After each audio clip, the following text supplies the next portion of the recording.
নমস্কার বন্ধুরা, রুচিরাজ হেসেলে সবাইকে স্বাগত। সামনে দুর্গাপূজা, তাই আমার সকল দর্শক বন্ধুদের জানাই শারদ উৎসবের অগ্রিম শুভেচ্ছা ও ভালোবাসা। আমি আজকে আপনাদের সঙ্গে ইনস্ট্যান্ট দই বড়া রেসিপি শেয়ার করছি। ডাল বাটা বা ডাল ভিজিয়ে রেখে দই বড়া বানানোর ঝামেলা না করে খুব সহজ পদ্ধতিতেই মাত্র 20 মিনিটের মধ্যে দই বড়া বানিয়ে নেওয়া যায়।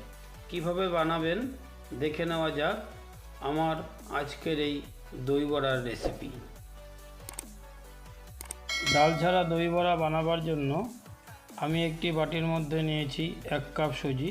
1 কাপ সুজি মানে এখানে 200 গ্রাম। তার মধ্যে দিয়ে দিলাম হাফ কাপ নর্মাল টেম্পারেচারে রাখা টক দই। অ্যাড করছি 1/4 টিস্পুন বিট লবণ, দিয়ে দিচ্ছি স্বাদ মতন লবণ। অ্যাড করছি 1 চামচ মিহি করে কুচনো আদা, দিচ্ছি 1 চামচ আধ ভাঙা মৌরি হালকা ধুয়ে নিয়েছি। এবার হাফ কাপ পরিমাণ জল দিচ্ছি।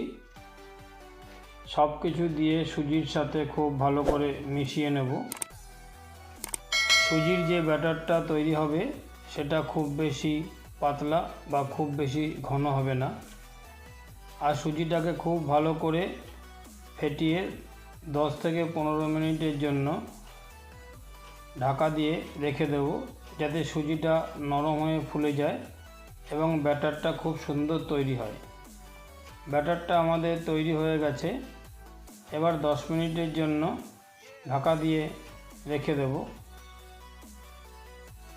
ততক্ষণে দই বড়ার দইটা রেডি করে নিচ্ছি। একটি পাত্রের মধ্যে 2 কাপ পরিমাণে টক দই নিয়ে নিলাম। আপনারা আপনাদের ইচ্ছে মতন দই ব্যবহার করবেন। তার মধ্যে দিয়ে দিলাম 2 চামচ চিনি,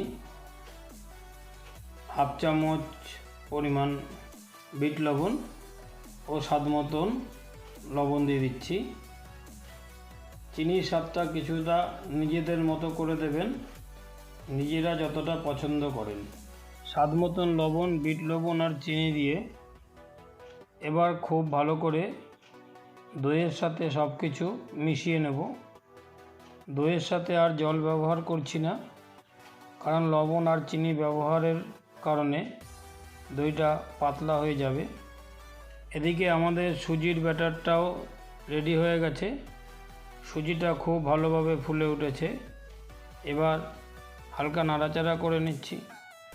এবার এতে দিয়ে দিচ্ছি 1/4 টিস্পুন বা 2 চুটকি বেকিং সোডা আর সামান্য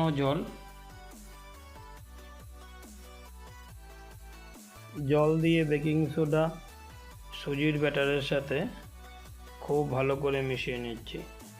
খুব ভালো করে মেশাবেন, বেশি পাতলা করবেন না, তাহলে বড়া ভাজার সময় খুব অসুবিধা হবে। আমাদের দই বড়া ভাজার ব্যাটার একদম রেডি। এবার দই বড়া ভেজে নেব। ওভেনে একটি কড়াই বসিয়ে তার মধ্যে দিয়েছি বেশ খানিকটা সাদা তেল। তেল ভালো করে গরম করে নেবার পর তেলের মধ্যে একটা চামচ দিয়ে একটি একটি করে দই বড়া আমি ছেড়ে দিচ্ছি। বড়ার সাইজ আপনার ইচ্ছা অনুসারে করবেন, ছোট বড় করতে পারেন।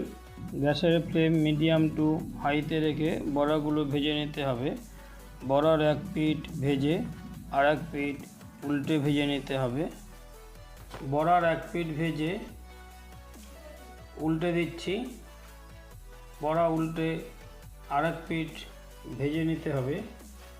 আর এই বড়া ভাজতে বেশি সময় লাগে না, ম্যাক্সিমাম 4 থেকে 5 মিনিট সময় লাগে। একটু লালচে করে বড়া ভেজে নিলেই হবে। বড়াগুলো আমার ভাজা হয়ে গেছে। এবার ভাজা বড়াগুলো তুলে একটি পাত্রে রেখে দিচ্ছি।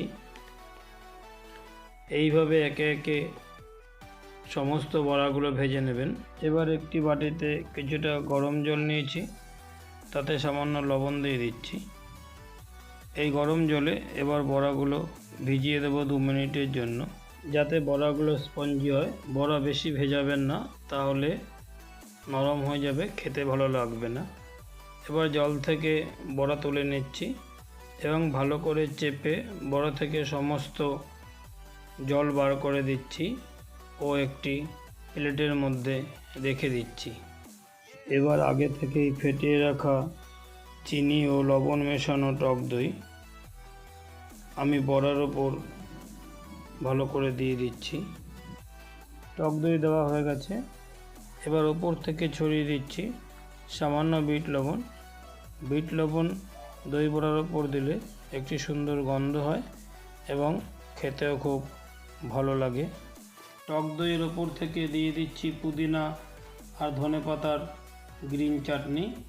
পুদিনা আর ধনেপাতার গ্রিন চাটনি আমার চ্যানেলে আগে থেকেই দেওয়া আছে, সেই লিঙ্কটা ডেসক্রিপশন বক্সে দেওয়া থাকবে, প্রয়োজনে দেখে নেবেন।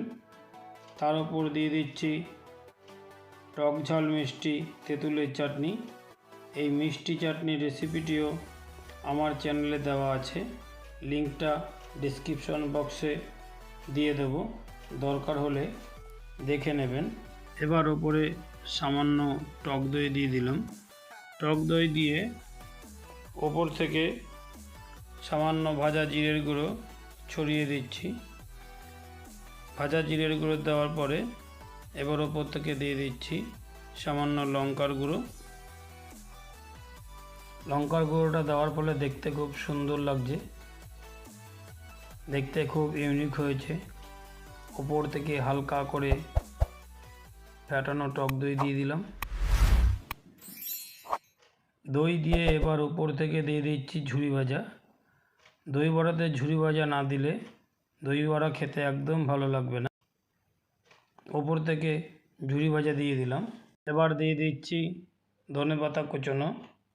আমার আজকের এই ইনস্ট্যান্ট দই বড়া রেসিপিটি আপনাদের কেমন লাগলো অবশ্যই কমেন্টস করে জানাবেন, আর আপনারাও বাড়িতে তৈরি করবেন, আশা করি খুব ভালো লাগবে। আমার চ্যানেলের নতুন বন্ধু হলে চ্যানেলটি সাবস্ক্রাইব করবেন আর পাশে থাকা বেল আইকনটি প্রেস করে দেবেন, কারণ আমি যখনই কোনো নতুন রেসিপি দেব সবার আগে আপনার কাছে পৌঁছে যাবে। আজকের এই ভিডিওটি শেষ পর্যন্ত দেখার জন্য অসংখ্য ধন্যবাদ। আজকের মতন আপনাদের থেকে বিদায় নিচ্ছি। দেখা হবে পরবর্তী এপিসোডে। ততক্ষণ ভালো থাকবেন, সুস্থ থাকবেন, সুরক্ষিত থাকবেন। একটি বিশেষ আবেদন, খাবার কখনোই নষ্ট করবেন না।